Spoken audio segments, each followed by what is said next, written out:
نو دا د کرنچیز کم چې په کوزه باندې مټر روډ باندې کولاو شوی دی مې نورې خبرې به وروسته کولی ته مینیو ښایي نو دوی دا مینیو چې کله موږ راواستنې وو دوه اډرس خو پکې خوښ کړو باچا نو کله چې دوی دا دننه ځای موږ څنګه چیک کړو نو باچا دا خو د ټیک ټاک د ویډیوګانو دپاره جوړ دی نو دا دی د دو زینګر برګر دا به تاسو ته میلاویږي په 450 روپۍ باچا نو موږ ولې د 10 هاټوینسو اډر هم ورکړی و هغې دا دې باندې کړي وو نو بیا مې دوی صندوق ته خیال شو باچا ما یالله اخر دا پکې څه دي هغې کې خو دننه پیزا وه باچا اخر زموږ اډر راورسېدو دا به تاسو ته میلاویږي په 2500 روپۍ باندې هغې کې یو دا سمال پیزا د کم چې په تاسو ته میلاویږي په 1300 نو دا 10 هاټوینس چې دي دا خو موږ د ډیل سره اډر کړی و او دا زینګر برګر دی په هغې ډیل کې یو کچ بوتل دی نو دا ډیل به تاسو ته میلاویږي 2520 روپۍ باچا نو بیا چې دوی دا پیزا موږ څنګه ټرای کړه نو باچا نو دا خو ډېره مزېداره وه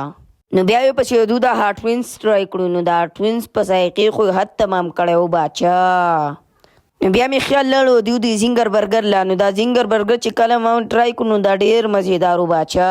نو بیا پسې زما د ملګري هم دا پیزا ټرای کړه نو د وی چې ډېره مزېداره وه باچا نو نننی ویلاګ د دې پر وچا خوښ شوی لایک شیر سپورټ ضرور وکړئ والسلام